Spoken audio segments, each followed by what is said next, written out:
आने वाला एपिसोड रिश्तों की सबसे बड़ी परीक्षा बनने वाला है। दादी की जिद अब आखिरी हद पार कर चुकी है और वह हर हाल में नाहर और शीतल की शादी करवाना चाहती हैं। घर में शादी की रस्में शुरू हो चुकी हैं। ढोल नगाड़ों की आवाज है, मुस्कानें हैं, लेकिन नाहर के चेहरे पर सुकून नहीं है। उसका दिल अब भी रूही के नाम पर धड़कता है। वह जितना आगे बढ़ने की कोशिश करता है, उतना ही अतीत उसे खींचकर पीछे ले आता है। शीतल ये सब देख रही है, मुस्कुरा भी रही है, लेकिन उसकी आंखों में डर साफ झलक रहा है, क्योंकि वह जानती है कि अगर सच सामने आ गया तो उसका सब कुछ छिन जाएगा। तभी कहानी में भूचाल आ जाता है जब रूही अचानक जयपुर लौट आती है। उसके लौटते ही जूही को अपनी बहन की टूटी हुई हालत की असली वजह जानने की बेचैनी होने लगती है। जूही को धीरे धीरे उन कड़वे सच्चों की परतें खुलती दिखती हैं जिन्हें सालों से दबाकर रखा गया था। उसे पता चलता है कि रूही का अपहरण किसी और ने नहीं बल्कि शीतल और सोनी ने मिलकर करवाया था, और उसी डर और धमकी की वजह से रूही ने नाहर को छोड़ दिया था। जूही यह भी जान जाती है कि जिस बच्चे को नाहर अपना समझ बैठा था, उसकी सच्चाई कुछ और ही है। अब जूही फैसला कर लेती है कि यह शादी नहीं होगी और सच अब पूरे परिवार के सामने आएगा। शादी के मंडप में सभी के सामने माहौल अचानक बदल जाता है।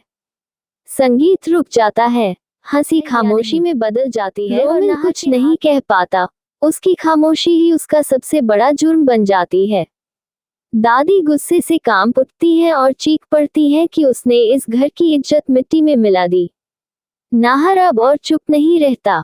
वह साफ शब्दों में कह देता है कि यह सिर्फ धोखा नहीं था, बल्कि एक मासूम बच्चे को हथियार बनाकर पूरे परिवार को तोड़ने की साजिश थी।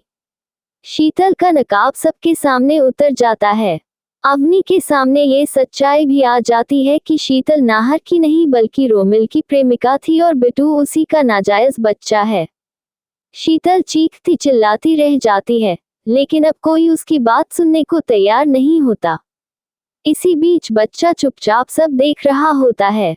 वह नाहर के पास आता है और मासूमियत से कहता है कि आप बुरे नहीं हो, आप तो मुझे बचाना चाहते थे। ये सुनकर नाहर की आंखें भर आती हैं। वह बच्चे के सिर पर हाथ रखकर कहता है कि गलती तुम्हारी नहीं है। लेकिन तभी माहौल फिर से बदलने लगता है। हवा अचानक ठंडी हो जाती है, मंदिर की घंटी अपने आप बजने लगती है और दिए की लौ कांपने लगती है। रूही को कुछ अजीब सा महसूस होता है और वह नाहर से धीमी आवाज में कहती है कि यह कहानी अभी खत्म नहीं हुई है। कैमरा धीरे धीरे बच्चे की आंखों पर जूम करता है, जहां एक पल के लिए लाल चमक दिखाई देती है। आज का एपिसोड यहीं खत्म हो जाता है, लेकिन एक सवाल छोड़ जाता है कि क्या ये सब सचमुच खत्म हो गया है या फिर ये तूफान से पहले की खामोशी है। आज का एपिसोड यहीं खत्म हो जाता है, लेकिन एक सवाल छोड़ जाता है कि क्या ये सब सचमुच खत्म हो गया है या फिर ये तूफान से पहले की खामोशी है।